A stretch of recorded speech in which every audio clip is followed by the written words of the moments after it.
아버지, 아파트 단지에 폐지 수레 끌고 오시면 좀 민망하잖아요.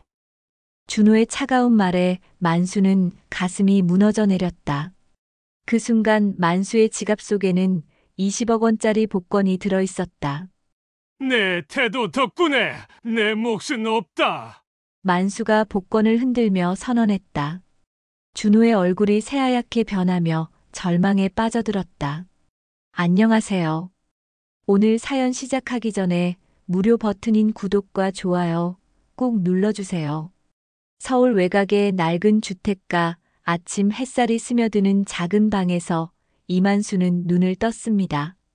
올해 75, 40년간 아파트 경비원으로 일하다 은퇴한 지도 벌써 3년이 지났죠. 옆에서 잠든 아내 김정옥의 고른 숨소리가 들립니다. 결혼한 지 50년 함께 늙어가는 것도 이제 익숙해졌습니다. 만수는 조심스럽게 몸을 일으켰습니다. 허리가 뻐근하네요. 무릎도 시큰거리고 어깨도 결리는 게 어제보다 더 심해진 것 같았어요. 세월이 흐르면서 몸 곳곳이 아프지 않은 곳이 없습니다. 하지만 하루도 쉴 수 없었죠. 국민연금과 기초연금을 합쳐도 한 달에 받는 돈은 고작 60만 원 남짓, 월세 40만 원과 생활비를 감당하기엔 턱없이 부족했거든요. 화장실에서 세수를 하며 거울을 봤습니다. 깊게 패인 주름들, 희끗희끗한 머리카락, 움푹 들어간 뺨. 언제 이렇게 늙었나 싶었어요. 아직도 마음은 젊은 것 같은데 몸은 정직하게 나이를 보여주고 있었습니다. 만수야, 아직도 거울 보고 있어?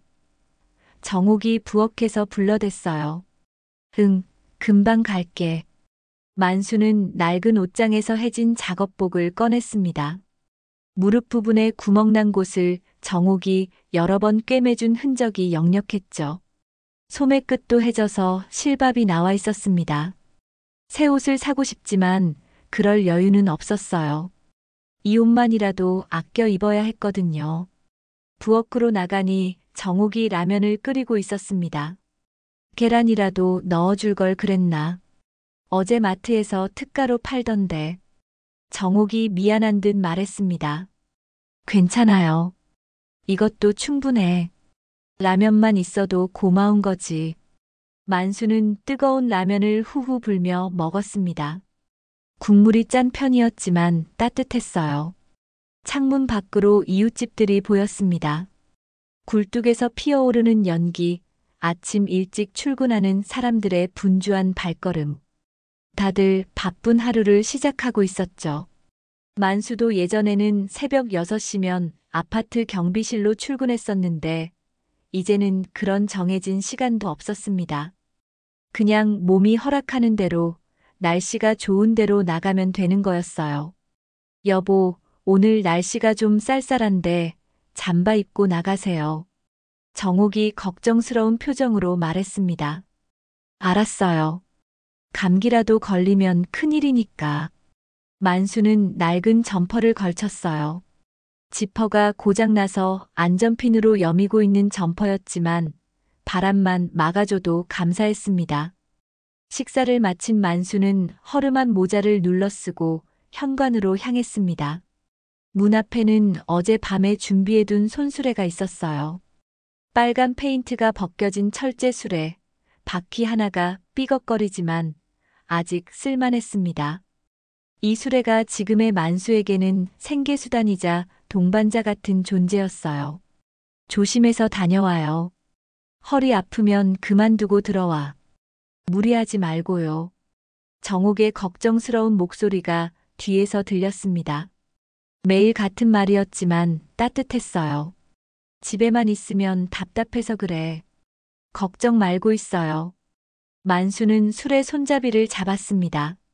차가운 쇠붙이가 손바닥에 닿았어요. 골목을 나서며 만수는 익숙한 길을 걸었습니다. 이 동네에서 산 지 20년 구석구석 모르는 곳이 없었어요.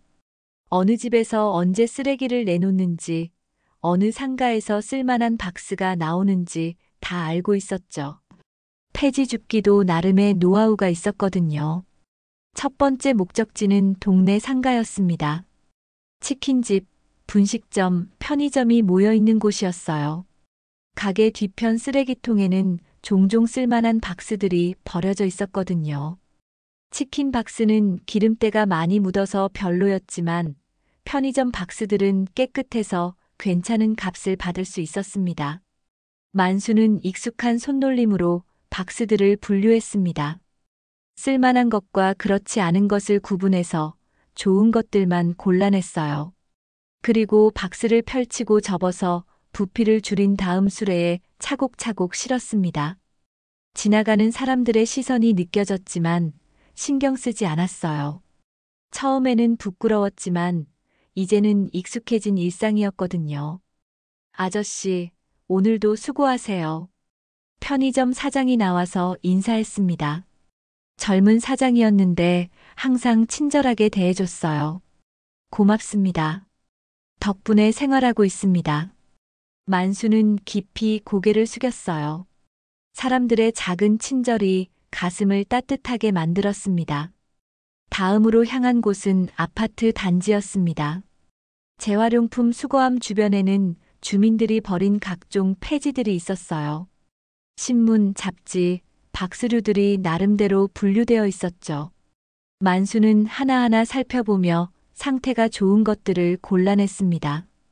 젖은 것들은 값어치가 떨어지니까 꼼꼼히 확인해야 했어요.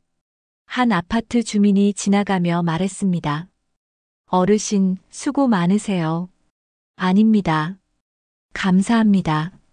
만수는 정중히 인사했어요. 대부분의 사람들은 무관심했지만 가끔 이런 따뜻한 말 한마디를 건네는 사람들이 있었죠.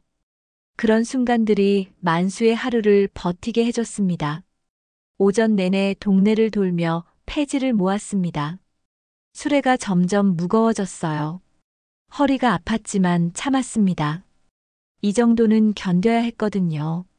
플라스틱 병도 몇 개 주워서 따로 담아뒀어요. 병류는 폐지보다는 값이 좀 더 나갔거든요. 점심때가 되어서야 만수는 집으로 돌아왔습니다. 수레에는 박스와 신문지, 플라스틱 병들이 가득 실려 있었어요. 오늘은 좀 많이 모았네요. 정옥이 미소를 지으며 말했습니다. 응, 이 정도면 10,000원은 될 것 같아. 만수도 만족스러운 표정을 지었어요.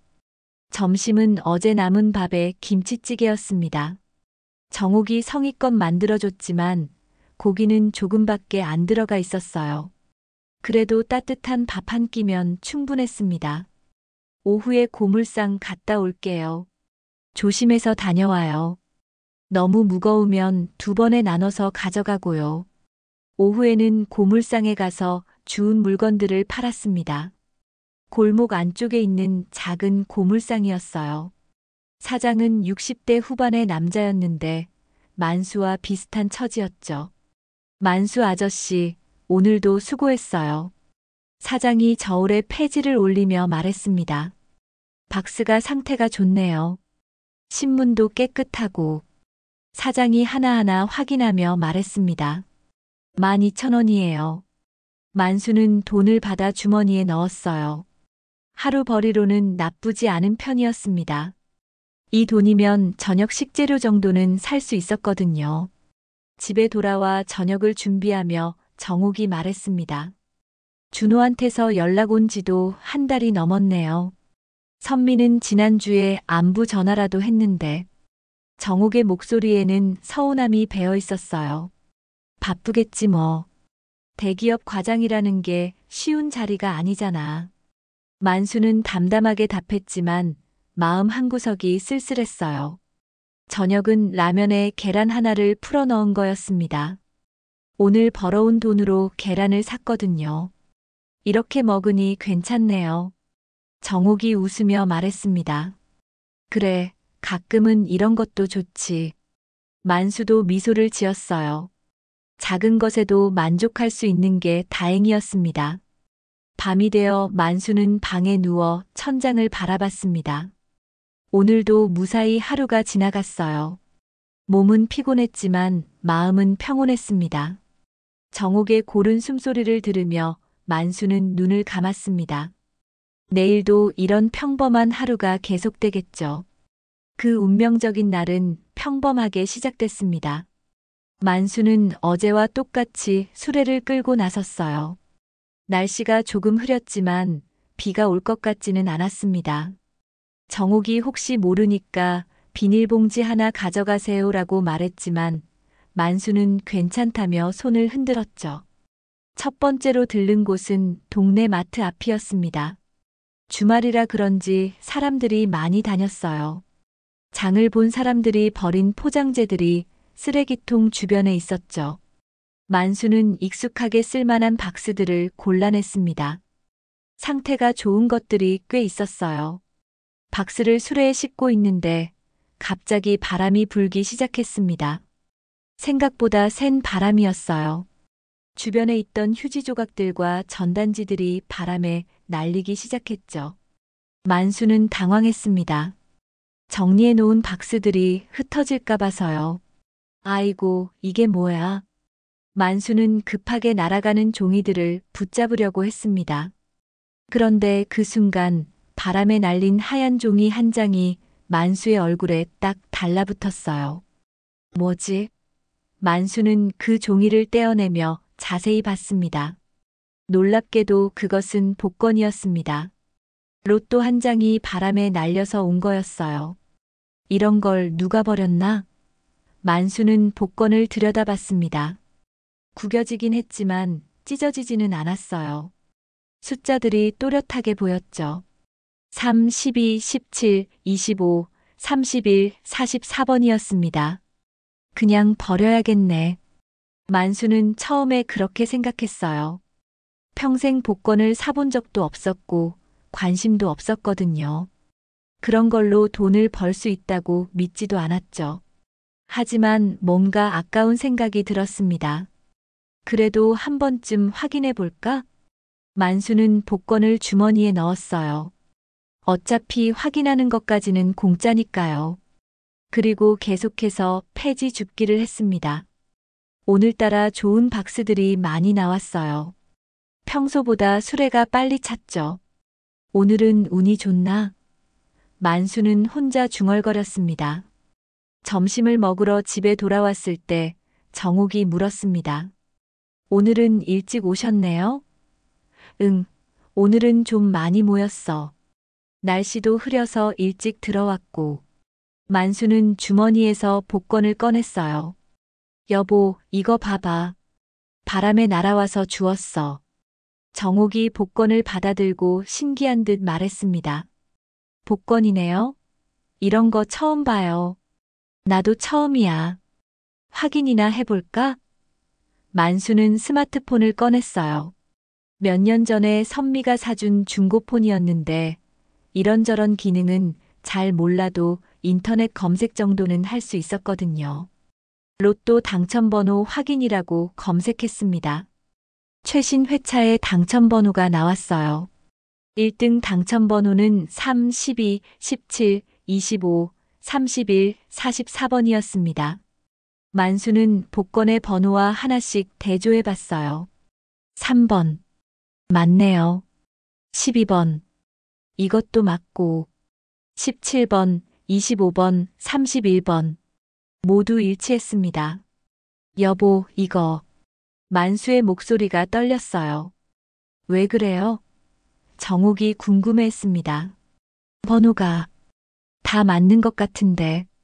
만수는 복권을 정옥에게 보여줬어요. 정옥도 화면과 비교해 보더니 입을 다물지 못했습니다. 44번도 맞네요. 이게 다 맞다는 얘기예요? 정옥의 손이 부들부들 떨렸어요. 만수도 마찬가지였죠.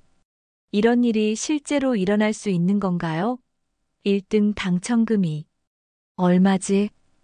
만수가 다시 화면을 봤습니다. 화면에는 1등 당첨금 20억 원이라고 써 있었어요. 20억 원이라니. 만수와 정옥은 서로를 바라봤습니다. 꿈인지 현실인지 구분이 안 됐어요. 여보, 혹시 잘못 본 거 아니에요? 정옥이 조심스럽게 물었습니다. 만수는 다시 한번 천천히 확인해 봤어요. 복권 번호와 당첨 번호를 하나씩 대조했죠. 틀림없었습니다. 모든 번호가 정확히 일치했어요. 맞아. 정말 맞아. 만수의 목소리에 흥분이 섞였습니다. 어떻게 해야 하죠? 이런 경험이 처음이라. 정옥이 어쩔 줄 몰라 했어요. 만수도 마찬가지였죠. 복권에 당첨되면 어떤 절차를 거쳐야 하는지 전혀 몰랐거든요. 일단 조용히 하자. 너무 흥분하면 안 돼. 만수는 복권을 조심스럽게 지갑 안에 넣었어요. 이걸 어떻게 바꾸는지 알아봐야겠어.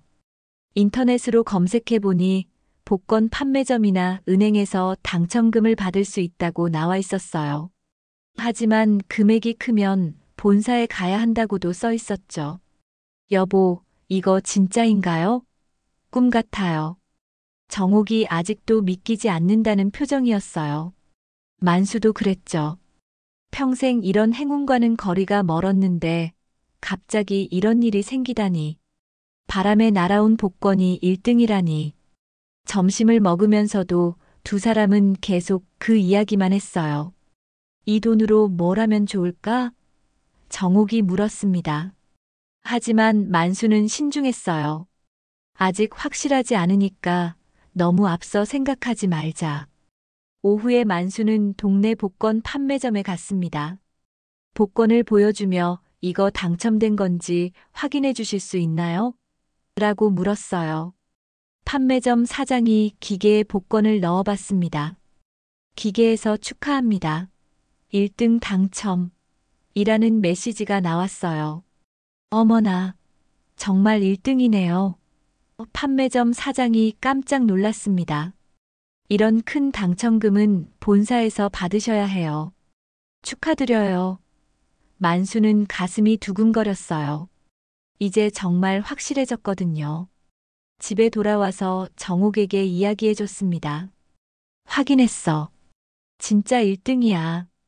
정옥이 눈물을 글썽이며 말했어요. 이제 정말 믿겨져요. 하나님이 우리를 도와주신 거예요. 그날 저녁 두 사람은 평소와 똑같이 라면을 끓여 먹었어요. 하지만 마음은 완전히 달랐죠. 20억 원이라는 돈이 있다는 사실이 아직도 믿어지지 않았거든요. 여보, 이거 아무한테도 말하면 안 되죠? 정옥이 조심스럽게 말했습니다. 그래. 특히 준호하고 선미한테는 절대로. 만수의 표정이 진지해졌어요. 왜요? 우리 자식들인데. 정옥이 의아해했습니다. 만수는 잠시 생각에 잠겼어요. 자식들이 어떻게 나올지 궁금해. 돈을 알기 전과 후가 달라질까? 정옥은 만수의 말을 이해했습니다. 그러게요. 평소에는 연락도 잘 안 하다가. 만수는 고개를 끄덕였어요. 이번 기회에 자식들 마음을 제대로 알아보자. 밤늦게까지 두 사람은 이야기를 나눴습니다. 이 돈을 어떻게 써야 할지, 자식들에게는 언제 알려줄지, 아니면 아예 비밀로 할지. 행복한 고민이었지만 동시에 무거운 고민이기도 했어요. 복권 당첨 사실을 확인한 지 일주일이 지났습니다. 만수는 그동안 평소와 똑같이 폐지를 주었어요. 하지만 마음가짐은 완전히 달라져 있었죠. 이제는 생계를 위해서가 아니라 자식들을 시험해보기 위한 연기였거든요. 여보, 정말 이렇게 하는 게 맞을까요? 정옥이 걱정스러운 표정으로 물었습니다. 아침 식사를 하면서 만수는 오늘의 계획을 말해줬어요. 준호 집에 가볼 거야. 평소보다 더 초라하게 해서. 정옥은 고개를 저었어요. 괜히 상처받으실까봐 걱정이에요. 만수는 의도적으로 더 낡은 옷을 골라 입었습니다. 구멍이 더 많이 난 작업복, 때가 더 많이 탄 모자. 거울을 보니 정말 불쌍해 보였어요. 이 정도면 되겠지? 정옥이 한숨을 쉬며 말했어요. 너무 하시는 거 아니에요? 그래도 우리 아들인데. 그러니까 더 알아봐야지. 진짜 마음을. 만수는 단호했어요. 40년 넘게 아들을 키우면서 느낀 건데 준호는 체면을 많이 따지는 성격이었거든요. 친구들 앞에서, 직장 동료들 앞에서 자신이 어떻게 보이는지를 항상 신경 썼죠. 만수는 평소보다 더 일찍 집을 나섰습니다. 수레를 끌고 준호가 사는 아파트 단지로 향했어요. 강남에 있는 고급 아파트 단지였죠. 준호가 대기업 과장이 되면서 이사한 곳이었는데 만수는 몇 번 와본 적이 있었어요. 아파트 단지에 들어서자 경비원이 수상하다는 듯 바라봤습니다. 어디 가세요? 아들 만나러 왔어요. 동호. 만수가 대답했어요. 경비원은 폐지 수레를 보며 미간을 찌푸렸죠. 방문 신고를 하셔야 하는데. 잠시만 볼 거예요. 금방 나올게요. 만수는 고개를 숙였어요. 경비원은 마지못해 들여보내줬지만 계속 의심스러운 눈초리로 바라봤죠. 만수는 그런 시선들을 느끼며 준호가 사는 동으로 향했습니다. 엘리베이터 앞에서 잠깐 망설였어요. 정말 이렇게 하는 게 맞을까? 하지만 호기심이 더 컸죠. 준호가 아버지를 어떻게 대할지 정말 궁금했거든요. 만수는 엘리베이터를 타고 층으로 올라갔습니다. 초인종을 눌렀습니다. 딩동 소리가 났어요. 잠시 후 문이 열렸는데 준호가 아니라 며느리 박미영이 나왔어요. 어머, 아버님? 미영은 깜짝 놀란 표정이었죠. 만수의 차림새를 보고는 더욱 당황했어요. 준호 있나? 만수가 물었어요. 네, 있어요. 잠깐만요. 미영은 어쩔 줄 몰라 하며 안으로 들어갔어요. 여보, 아버님이 오셨어. 곧 준호가 나왔는데 얼굴부터 굳어 있었어요. 아버지, 웬일이세요? 준호는 문틈으로 고개만 내밀었어요. 만수를 안으로 들이려는 기색이 전혀 없었죠. 집 근처까지 왔다가 밥이나 한 끼 하려고. 만수가 조심스럽게 말했어요. 준호의 표정이 더욱 굳었습니다. 아파트 복도를 힐끔 보더니 말했어요. 아버지, 저 지금 바쁘고. 그리고 아파트 단지에 폐지 수레 끌고 오시면 좀 민망하잖아요. 목소리에 짜증이 섞여 있었어요. 만수는 가슴이 쿵 내려앉았습니다. 예상했던 반응이긴 했지만 실제로 들으니 상처가 됐어요. 그냥 잠깐만. 아버지, 정말 지금은 안 돼요. 이웃들 시선도 있고 아이들도 있고. 그때 안에서 손자 목소리가 들렸어요. 엄마, 할아버지 왔어? 8살 된 손자 지훈이었죠. 아니야, 다른 분이야. 미영이 급하게 말렸어요. 손자가 할아버지를 못 알아본 건지 아니면 일부러 그런 건지 모르겠지만 만수는 더욱 씁쓸했어요. 그래, 알았다. 만수는 무거운 마음으로 고개를 끄덕였어요. 바쁜데 와서 미안했네. 뒤돌아서려는데 준호가 주머니에서 지폐 몇 장을 꺼냈어요. 이거라도 10,000원짜리 5장이었어요. 됐어. 괜찮다. 만수는 돈을 받지 않았어요. 자존심이 상했거든요. 준호는 안도하는 표정을 지었죠. 그럼 조심해서 가세요. 문이 닫혔어요. 만수는 복도에 혼자 서 있었습니다. 엘리베이터를 기다리면서 만수는 생각했어요. 내 아들이 이런 아이였나? 물론 준호 입장도 이해는 됐어요. 회사에서 과장이라는 직책, 고급 아파트에서의 체면, 이웃들의 시선. 하지만 그래도 친아버지인데. 아파트를 나오면서 경비원이 또 말했어요. 다음부터는 미리 연락하고 오세요. 만수는 고개만 끄덕이고 지나갔어요. 수레를 끌고 나오는 길에 아파트 주민들의 시선이 느껴졌죠. 수군거리는 소리도 들렸어요. 저 사람 누구야? 폐지 줍는 사람이 아파트에 왜 와? 경비 아저씨가 제대로 관리를 안 하나? 만수는 귀가 따가웠어요. 준호가 왜 그런 반응을 보였는지 이해가 됐죠. 이런 시선들이 부담스러웠을 거예요. 버스 정류장에서 버스를 기다리며 만수는 휴대폰을 꺼냈어요.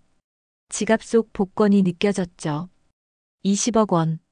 만약 준호가 이 사실을 안다면 어떤 반응을 보일까? 아마 태도가 완전히 바뀔 거예요. 극진히 모실 거고 뭐든 해달라고 할 거고. 집에 돌아와서 정옥이 물었어요. 어땠어요? 만수는 한숨을 쉬며 말했어요. 예상대로야. 민망하다고 하더라고. 정옥의 얼굴도 어두워졌어요. 그래도 우리 아들인데 밥이라도 해줄 수 있잖아요. 체면이 더 중요한가 봐. 아버지보다. 만수의 목소리에는 실망감이 배어 있었어요. 그럼 선미는 어떨까요? 정옥이 조심스럽게 물었어요. 내일 가볼 거야. 선미도 시험해봐야지. 저녁을 먹으면서 만수는 계속 생각했어요. 준호의 반응이 정말 예상 그대로였거든요. 어렸을 때부터 체면을 중시하고 남들 시선을 의식하는 아이였죠. 그게 성인이 돼서도 그대로 남아 있었어요. 여보, 너무 실망하지 마세요. 아들도 나름대로 어려운 처지일 거예요. 정옥이 위로했어요. 처지가 어려우면 더욱 부모를 생각해야 하는 거 아닌가. 만수는 여전히 씁쓸했어요. 밤늦게까지 만수는 잠이 오지 않았어요. 준호의 차가운 반응이 자꾸 떠올랐거든요. 그리고 복권 당첨금 이야기. 이 돈을 준호에게 줘야 할까? 아니면 다른 방법이 있을까? 여러 생각이 머릿속을 맴돌았어요. 정옥도 뒤척이고 있었어요. 잠 안 와요? 응, 자꾸 생각이 나서. 내일 선미 만나보고 결정해요. 아직 섣불리 판단하면 안 돼요. 정옥의 말이 맞았어요. 아직 한 명 더 남아 있었으니까요. 준호를 만난 다음 날 만수는 더욱 초라한 차림으로 집을 나섰습니다. 어제보다도 더 낡은 옷을 입고 일부러 세수도 대충 했어요. 얼굴에 먼지까지 묻혀서 정말 패지만 주워서 살아가는 사람처럼 보이게 했죠. 정옥이 말렸지만 만수는 고집을 부렸어요. 딸은 다를 거야. 선미는 어렸을 때부터 마음이 착했거든. 만수가 확신에 찬 목소리로 말했어요. 정옥도 고개를 끄덕였죠. 그러게요. 선미는 항상 부모님 걱정을 많이 했잖아요. 하지만 속으로는 걱정이 됐어요. 혹시 선미도 준호와 비슷한 반응을 보이면 어쩌나 하는 생각이 들었거든요. 선미가 사는 곳은 준호의 고급 아파트와는 달랐습니다. 오래된 빌라 단지였어요. 남편 최동훈이 작은 사업을 하고 있지만 그리 넉넉하지는 않았죠. 하지만 선미는 항상 밝게 살려고 노력했어요. 두 아이를 키우면서도 불평하지 않았거든요. 만수는 수레를 끌고 선민의 빌라 앞에 도착했습니다. 계단을 올라가기 전에 잠시 망설였어요. 혹시 선미도 준호처럼 나올까? 하지만 딸에 대한 믿음이 있었죠. 선미는 분명 다를 거라고 생각했어요. 2층에 있는 선미 집 문 앞에서 벨을 눌렀습니다. 딩동 소리와 함께 안에서 발걸음 소리가 들렸어요. 누구세요? 선미의 목소리였죠. 선미야, 아빠야. 만수가 대답했어요. 곧 문이 열렸는데 선미가 아버지를 보고는 깜짝 놀랐어요. 아버지, 이게 뭐예요? 선미는 만수의 모습을 보고 당황했어요. 얼굴에 먼지가 묻어 있고 옷도 너무 더러웠거든요. 폐지 주우러 다니다가 근처까지 와서 만수가 말끝을 흐렸어요. 선미는 즉시 아버지의 팔을 잡았어요. 빨리 들어오세요. 밥도 안 드셨죠? 선미는 만수를 집 안으로 끌어들였어요. 준호와는 완전히 다른 반응이었죠. 만수는 가슴이 뭉클했어요. 딸은 역시 달랐어요. 수레는 어떻게 하지? 아, 잠깐만요. 선미는 급하게 나가서 수레를 빌라 입구 구석진 곳에 두었어요. 여기 두면 괜찮을 거예요. 그리고 다시 아버지를 집 안으로 데려왔죠. 할아버지다. 10살 된 손녀 수진이와 8살 된 손자 민준이가 달려왔어요. 할아버지, 왜 이렇게 더러워요? 수진이가 천진난만하게 물었어요. 선미가 급하게 말렸죠. 수진아, 그런 말하는 거 아니야. 하지만 만수는 웃었어요. 할아버지가 일하다가 더러워졌어. 곧 깨끗해질 거야. 선미는 만수를 거실 소파에 앉혔어요. 세수부터 하세요.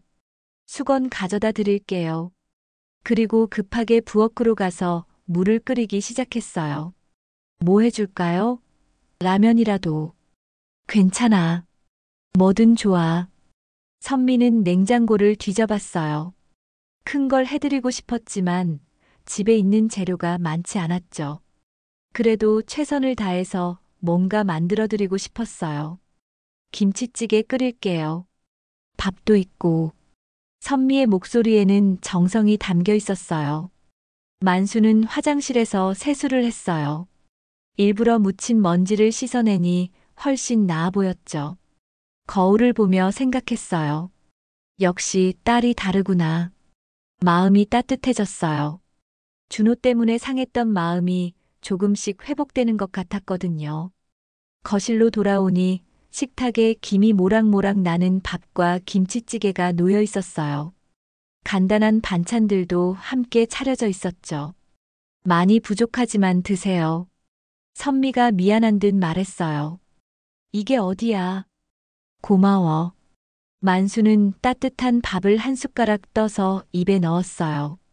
정말 맛있었어요.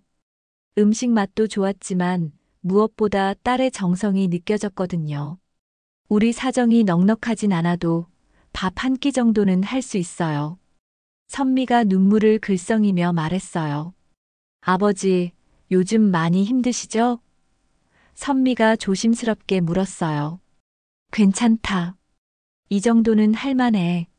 만수가 대답했지만 선미는 걱정스러운 표정을 지었어요. 폐지 주우시는 거 그만두시면 안 돼요? 제가 뭔가 방법을 찾아볼게요. 만수는 딸의 마음이 고마웠어요. 하지만 계획을 계속 진행해야 했죠. 아니다. 집에만 있으면 답답해서 못 살겠어. 몸도 움직여야 건강하고. 선미는 더 이상 말리지 않았어요. 아버지의 고집을 알고 있었거든요. 식사를 하면서 선미는 계속 반찬을 권했어요. 더 드세요. 김치찌개가 맛있죠? 손자, 손녀들도 할아버지 옆에 앉아서 이런저런 이야기를 했어요. 할아버지, 다음에도 오세요. 응, 그럴게. 만수는 선미네 집에서 따뜻한 시간을 보냈어요. 준호네와는 완전히 다른 분위기였죠. 여기서는 환영받는 느낌이었어요. 아이들도 할아버지를 좋아했고 선미도 최선을 다해서 대접해줬거든요. 아버지, 용돈이라도. 선미가 가방을 뒤지며 말했어요. 하지만 가방에는 10,000원짜리 몇 장밖에 없었죠. 생활비로 써야 할 돈이었을 거예요. 됐어. 괜찮다. 만수가 손을 흔들었어요. 아니에요. 이거라도 드세요. 선미는 끝까지 돈을 건네려고 했어요. 자신도 넉넉하지 않으면서도 아버지를 도우려고 했죠. 만수는 감동했어요. 이런 마음이 진짜 효심이구나 싶었거든요. 정말 괜찮다. 내가 더 어려우면서 뭘. 만수는 단호하게 거절했어요. 하지만 마음속으로는 딸이 대견했어요. 돈이 없어도 마음만은 넉넉한 아이였거든요. 준호와는 정말 대조적이었죠. 오후가 되어서 만수는 집에 가겠다고 했어요. 저녁까지 드시고 가세요. 선미가 붙잡았지만 만수는 일어났어요. 선미는 아쉬워하면서도 아버지를 배웅해줬어요. 다음에 또 오세요. 언제든 환영이에요. 선미의 말에 만수는 웃었어요. 그래, 고마워. 오늘 정말 맛있게 먹었다. 수레를 끌고 나가는 만수를 선미는 계단 아래까지 따라 나와서 배웅해줬어요. 집으로 돌아가는 길에 만수는 생각했어요. 같은 부모 밑에서 자란 남매인데 이렇게 다를 수가 있을까? 준호는 체면과 돈만 생각하고 선미는 진심으로 부모를 걱정해주고 이 차이가 정말 컸어요. 집에 도착해서 정옥에게 이야기해줬어요. 선미는 어땠어요? 정말 달랐어. 마음이 따뜻한 아이야. 만수의 얼굴에 미소가 번졌어요. 그럼 선미에게는 당첨금 이야기를 해볼까요? 아직은 아니야. 좀 더 지켜봐야지. 만수는 신중했어요. 하지만 마음속으로는 이미 결정이 서 있었어요.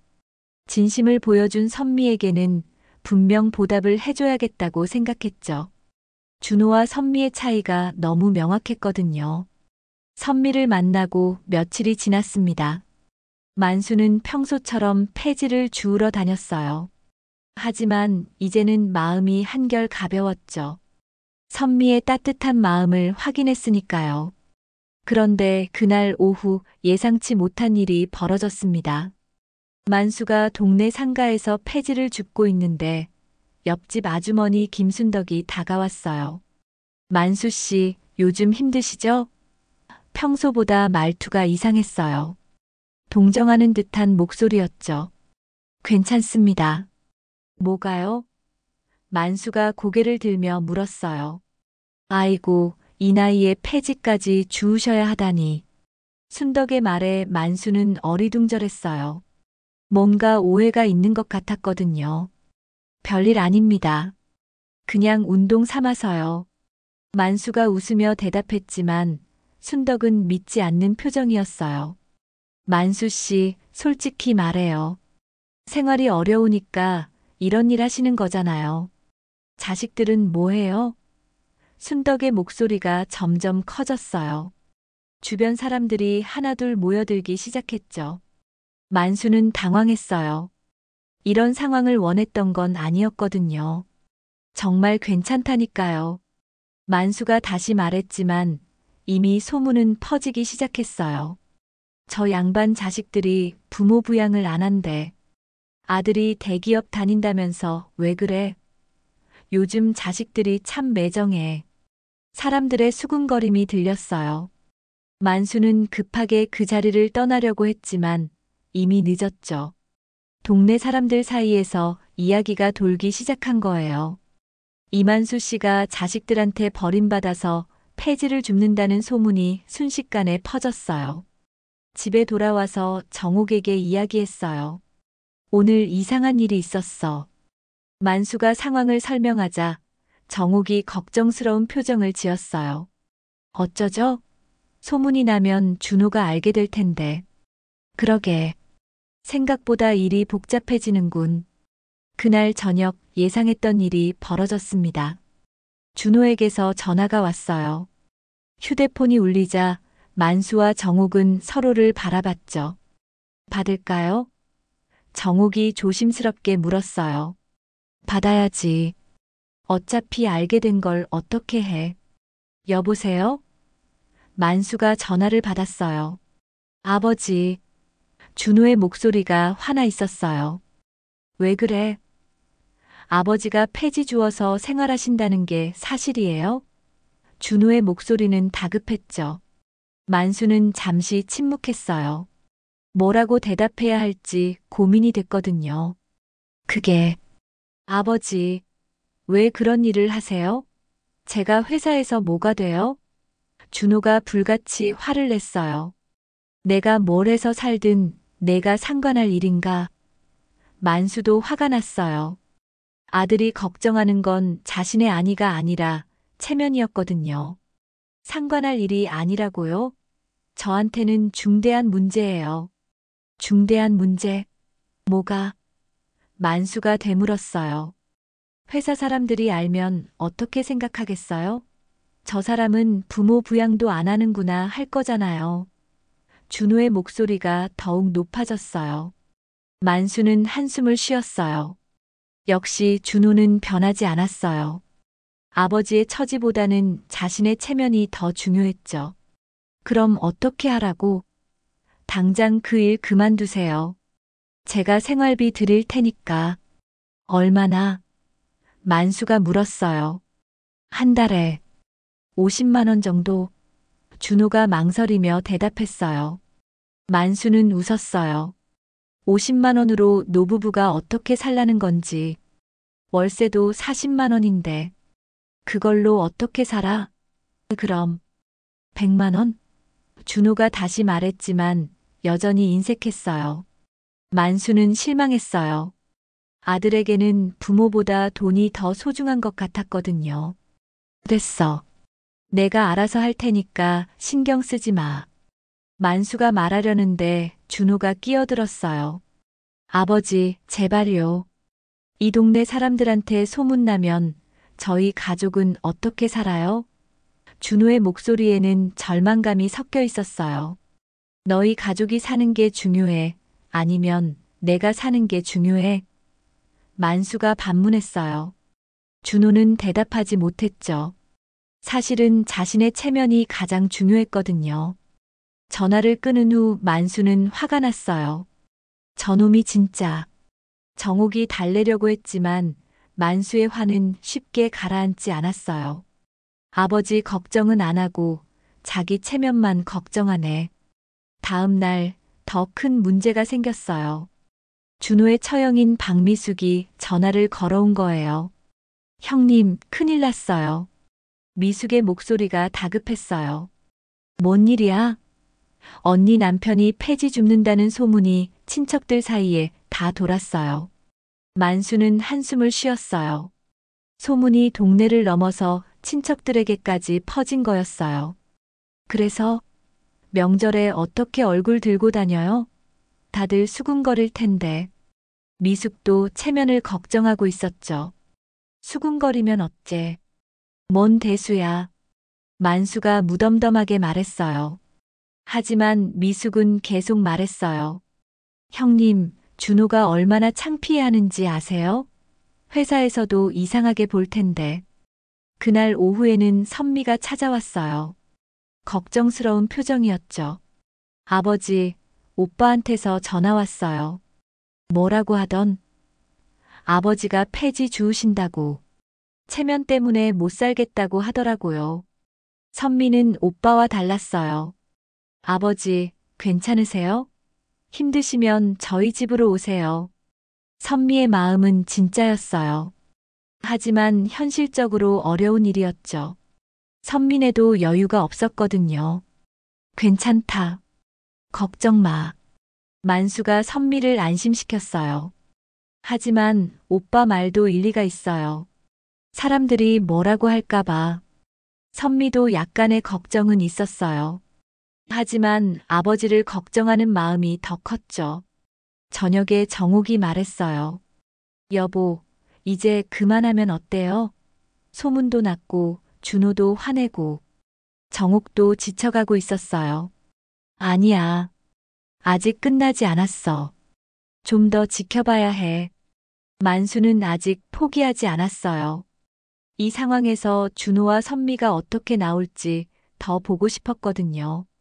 복권 당첨금은 아직 비밀이었고 자식들의 진짜 마음을 알아보는 시험은 계속되어야 했어요. 밤늦게 만수는 생각했어요. 소문이 이렇게 빨리 퍼질 줄은 몰랐어요. 하지만 이것도 나쁘지 않았죠. 자식들의 진짜 모습을 확인할 수 있는 기회였거든요.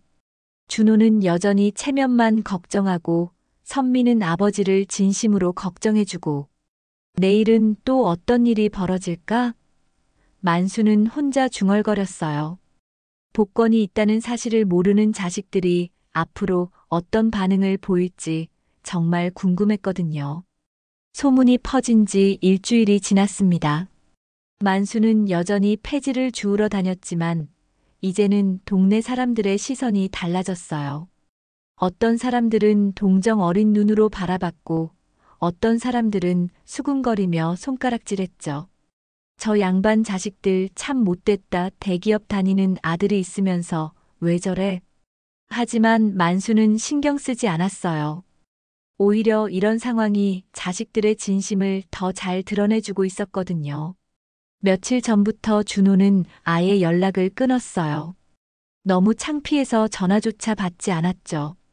반면 선미는 매일같이 안부를 물었어요. 아버지, 오늘은 어디 가세요? 선미가 전화로 물었어요. 별거 아니야. 그냥 동네 한 바퀴 돌 거야. 만수가 대답했어요. 너무 무리하지 마세요. 사람들이 뭐라고 해도 신경 쓰지 마시고요.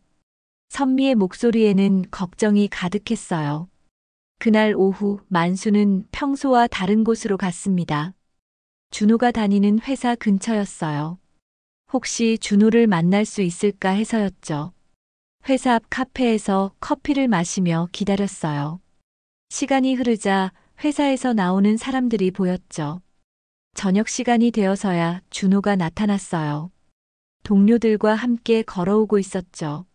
만수는 일부러 준호가 지나가는 길목에서 수레를 끌고 있었어요. 준호가 만수를 발견한 순간 얼굴이 새하얗게 변했어요. 과장님, 저분이. 동료 하나가 만수를 가리키며 말하려고 했어요. 하지만 준호가 급하게 막았죠. 아니에요. 모르는 분이에요. 준호는 고개를 돌리고 다른 길로 갔어요. 동료들은 의아해했지만 따라갔죠. 만수는 그 모습을 보며 씁쓸했어요. 아들이 자신을 모른다고 부정한 거였어요. 체면 때문에 친아버지를 부정할 정도라니. 만수는 더 이상 그 자리에 있고 싶지 않았어요. 집에 돌아와서 정옥에게 이야기했어요.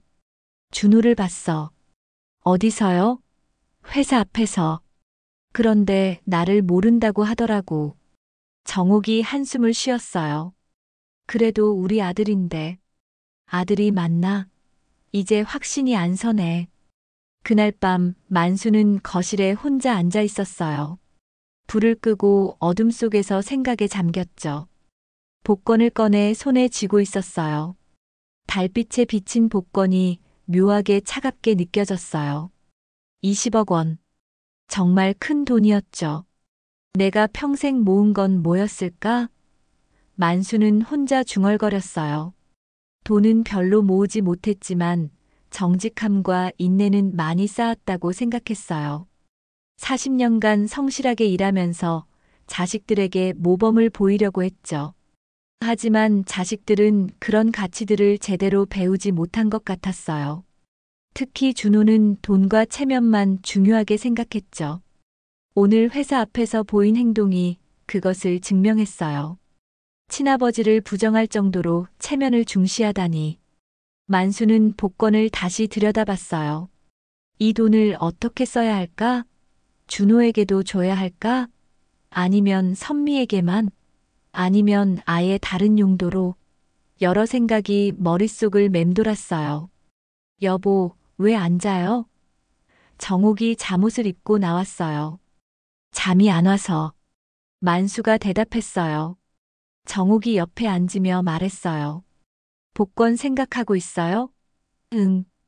이 돈을 어떻게 해야 할지 고민이야. 준호한테도 줄 거예요? 정옥이 조심스럽게 물었어요. 만수는 한참 생각했어요. 모르겠어.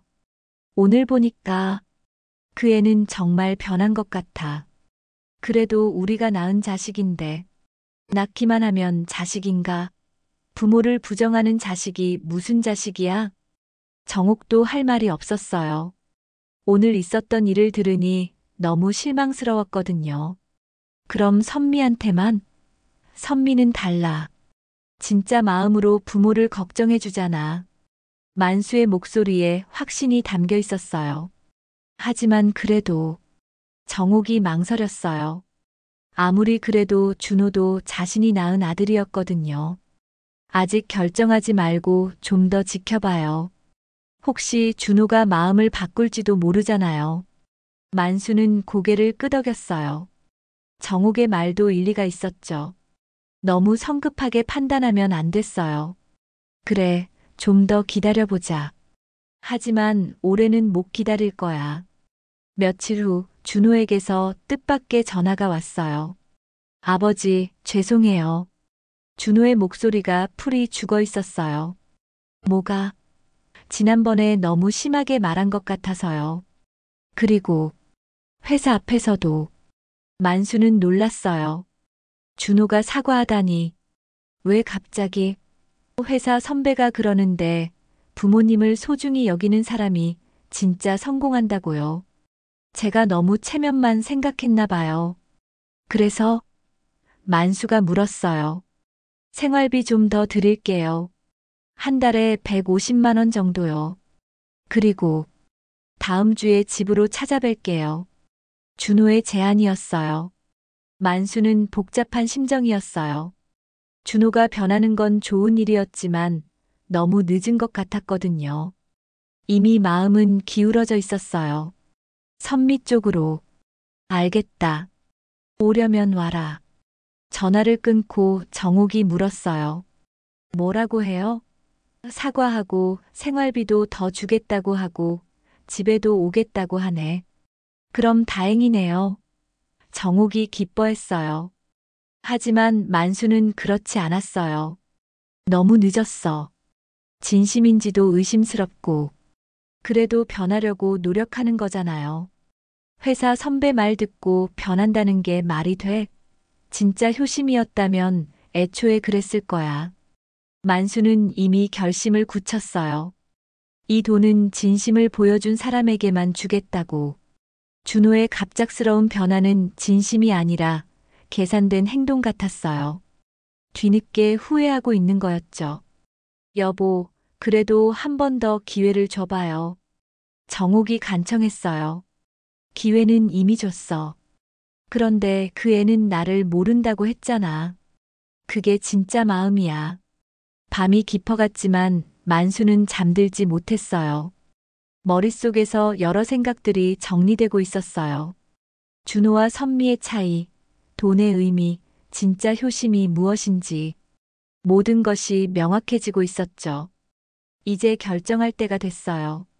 이 돈을 누구에게 줄 것인지, 어떻게 쓸 것인지. 만수는 복권을 다시 한번 바라봤어요. 이것이 자신의 인생을 바꿔놓은 선물이었지만 동시에 자식들의 진심을 시험하는 도구이기도 했어요. 만수는 마침내 결심을 굳혔습니다. 더 이상 숨길 이유가 없었어요. 지난 몇 주 동안 자식들의 진심을 충분히 확인했거든요. 이제 진실을 밝힐 때가 됐죠. 온 가족을 집으로 불러 모으기로 했어요. 여보, 정말 오늘 할 거예요? 정옥이 불안한 표정으로 물었어요. 응. 더 이상 미룰 수 없어. 만수의 목소리는 단호했어요. 복권과 은행 통장을 식탁 위에 놓고 자식들을 기다렸죠. 먼저 도착한 사람은 선미였어요. 아버지, 무슨 중요한 이야기가 있으시다고 했는데. 선미가 궁금해하며 물었어요. 다 와서 이야기하자. 만수는 침착했어요. 선미는 아버지의 진지한 표정을 보며 뭔가 심상치 않다는 걸 느꼈어요. 잠시 후 준호가 도착했어요. 며느리 미영과 손자들도 함께 왔죠. 아버지, 갑자기 왜 이렇게 급하게 부르셨어요? 준호가 짜증 섞인 목소리로 말했어요. 회사 일 때문에 바빴는데 갑자기 오라고 해서 기분이 좋지 않았거든요. 앉아라. 중요한 이야기가 있다. 만수가 모든 사람들을 거실에 앉혔어요. 분위기가 무거웠죠. 아이들까지 조용해졌어요. 아버지, 혹시 어디 아프신 건 아니죠? 선미가 걱정스럽게 물었어요. 만수는 식탁으로 가서 복권과 통장을 가져왔어요. 이게 뭔지 알겠냐? 복권을 먼저 보여줬죠. 준호가 눈을 크게 뜨더니 말했어요. 복권이네요. 그런데 왜? 이게 뭔지 좀 더 자세히 봐라. 준호가 복권을 받아들고 자세히 봤어요. 번호를 확인하더니 갑자기 얼굴이 하얗게 변했어요. 아버지, 이게 설마 맞다. 1등 당첨이다. 만수가 차분하게 말했어요. 1등이요? 정말이에요? 미영이 깜짝 놀라며 물었어요. 진짜예요, 아버지. 선미도 믿기지 않는다는 표정이었어요. 만수는 고개를 끄덕였어요. 20억이다.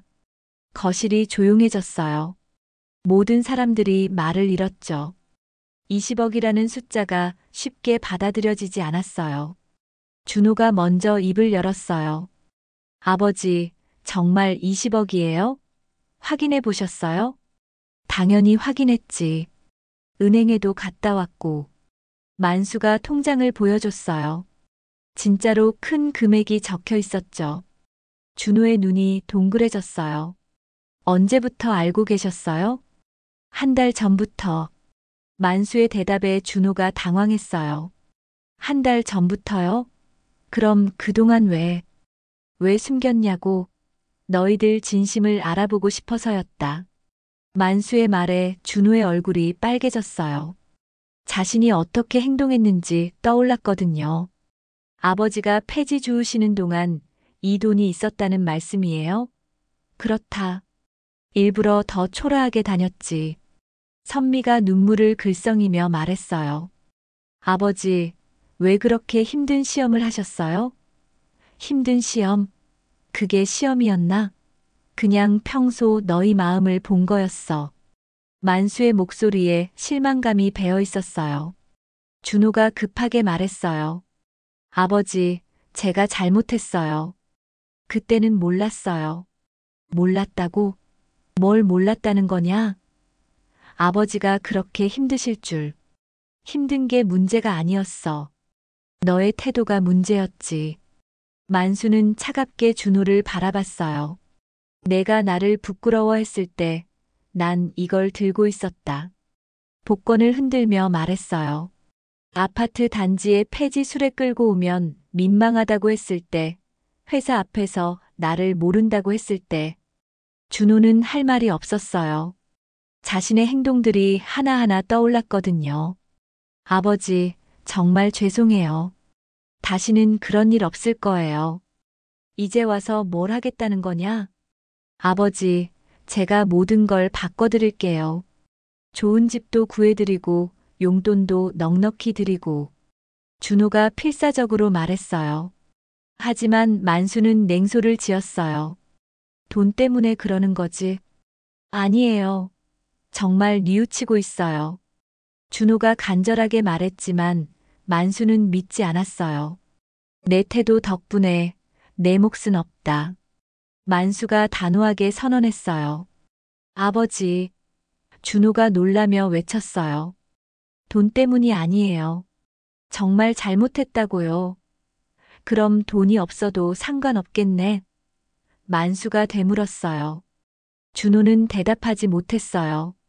솔직히 돈 때문이기도 했거든요. 선미가 조용히 말했어요. 아버지, 저는 욕심 안 부릴게요. 그냥 건강하게 오래 살아주세요. 선미의 진심 어린 말에 만수의 표정이 부드러워졌어요.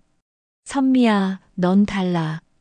진짜 마음으로 아빠를 걱정해줬잖아. 그럼 선미에게만? 미영이 불안한 목소리로 물었어요. 당연하지. 진심을 보여준 사람한테 줘야지. 만수의 답은 확고했어요. 준호 가족의 얼굴이 어두워졌어요. 아버지, 제발 다시 생각해 보세요. 준호가 무릎을 꿇으며 빌었어요. 지금 와서 무릎 꿇는다고 달라지겠냐? 평소에 잘하지 그랬어. 만수는 흔들리지 않았어요. 선미가 나서서 말했어요. 아버지, 오빠도 나름대로 어려운 상황이었을 거예요. 한 번 더 기회를. 선미야, 넌 착하구나. 하지만 이미 기회는 충분히 줬어. 만수는 일어서서 창밖을 바라봤어요. 나는 평생 정직하게 살았다. 그리고 너희들에게도 그걸 가르치려고 했어. 하지만 준호는 체면과 돈만 중요하게 여기더라. 이제는 다를 거예요. 준호가 절규하듯 말했어요. 다르다는 걸 어떻게 믿어? 돈이 있다는 걸 알았으니까 태도가 바뀐 거 아닌가? 만수의 말에 준호는 반박할 수 없었어요. 정옥이 조심스럽게 말했어요. 여보, 그래도 한 번 더. 당신도 준호 편이야? 만수가 정옥을 바라봤어요. 그게 아니라. 그래도 우리 아들인데. 아들이면 부모를 부정해도 되나? 분위기가 더욱 무거워졌어요. 아이들조차 울음을 터뜨렸어요. 할아버지, 우리 잘못했어요. 손자 지훈이가 눈물을 흘리며 말했어요. 만수의 마음이 아팠지만 결심을 바꿀 수는 없었어요. 당첨금의 대부분은 선미에게 준다. 그리고 손주들 교육비, 정옥이와 여행 자금으로 쓸 거다. 만수가 최종 결정을 내렸어요. 준호는 절망적인 표정을 지었죠. 아버지. 준호가 마지막으로 말하려고 했지만 만수는 손을 들어 막았어요. 이미 결정했다. 더 이상 말하지 마라. 준비된 결과였지만 실제로 선언하고 나니 마음이 무거웠어요. 진실을 밝힌 지 2달이 흘렀습니다. 만수의 삶은 완전히 바뀌었어요. 복권 당첨금으로 작지만 깔끔한 새 집으로 이사했고 정옥과 함께 오랫동안 꿈꿔왔던 제주도 여행도 다녀왔죠. 하지만 무엇보다 큰 변화는 가족 관계였어요. 선미는 아버지의 결정에 놀랐지만 겸손하게 받아들였어요. 아버지, 이런 큰 돈은 부담스러워요. 정말 괜찮으세요? 선미가 걱정스럽게 물었어요. 괜찮다. 내가 진심으로 아빠를 대해줬으니까. 이건 당연한 거야. 만수는 선미에게 10억 원을 주었어요. 남은 돈은 손자 손녀들의 교육비와 노후 자금으로 나눠뒀죠. 선미는 그 돈으로 남편의 사업을 도왔고 아이들에게 더 나은 교육 환경을 만들어줬어요. 하지만 여전히 검소하게 살았죠. 어머니, 이제 편하게 사세요. 선미가 새 집에 놀러와서 말했어요. 고마워, 선미야. 내가 있어서 우리가 이렇게 행복할 수 있어. 정옥이 딸의 손을 잡으며 말했어요. 선미의 진심은 변하지 않았어요. 돈이 있든 없든 부모를 똑같이 대했거든요. 반면 준호는 큰 충격을 받았어요.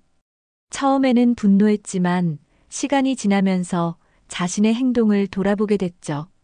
내가 정말 그렇게 못된 아들이었나? 준호는 밤마다 자책했어요. 회사에서도 집중이 안 됐죠. 며느리 미영은 더욱 힘들어했어요. 당신 때문에 20억을 날렸잖아요. 미영이 준호에게 화를 냈어요. 지금에 와서 뭐라고 해도 소용없어. 준호도 답답했어요. 이미 엎질러진 물이었거든요.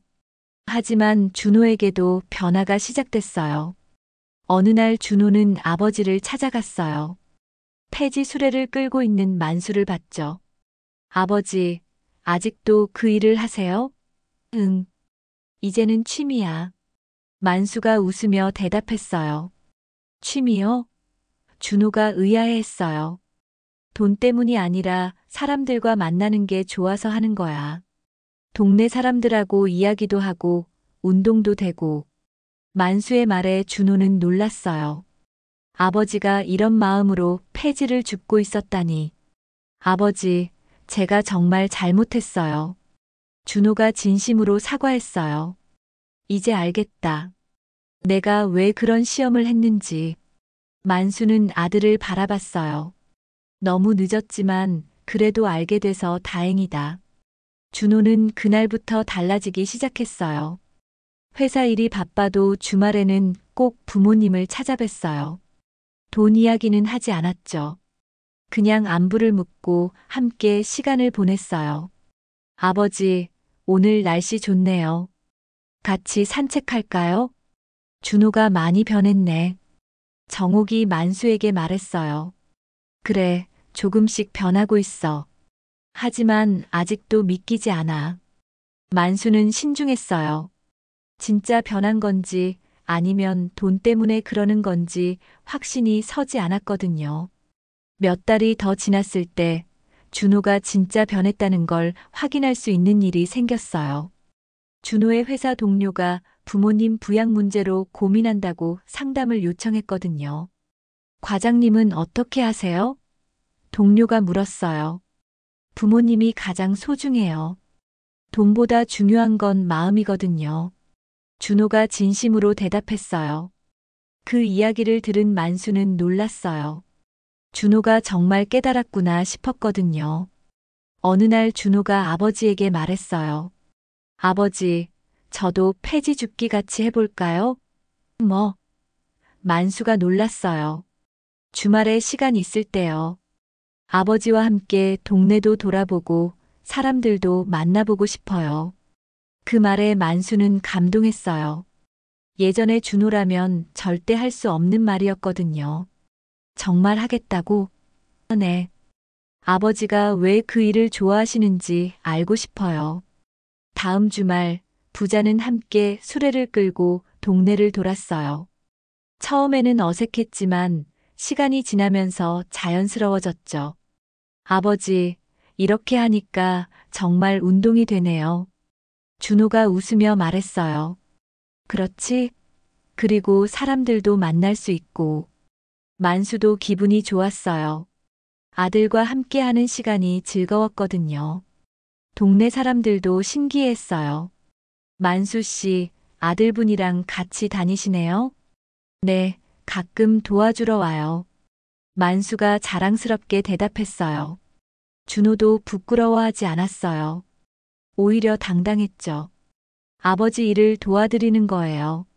그해 겨울, 만수는 몸이 좀 아팠어요. 감기가 폐렴으로 번져서 입원하게 됐죠. 선미는 물론이고 준호도 매일 병원에 왔어요. 아버지, 괜찮으세요? 준호가 걱정스럽게 물었어요. 괜찮다. 금방 나을 거야. 만수가 웃으며 대답했어요. 하지만 속으로는 생각했어요. 이제 정말 준호가 변했구나. 돈 때문이 아니라 진심으로 걱정해주는 게 느껴졌거든요. 태어난 후 만수는 결심했어요. 준호에게도 조금 나눠줄까? 정욱에게 말했어요. 정말요? 응. 진짜 변한 것 같아. 늦었지만 다행이에요. 그래도 우리 아들인데. 하지만 준호는 거절했어요. 아버지, 저는 괜찮아요. 이미 많이 받은 거예요. 뭘 받았다고? 아버지의 가르침을 받았어요. 돈보다 소중한 걸 배웠거든요. 준호의 말에 만수는 뭉클했어요.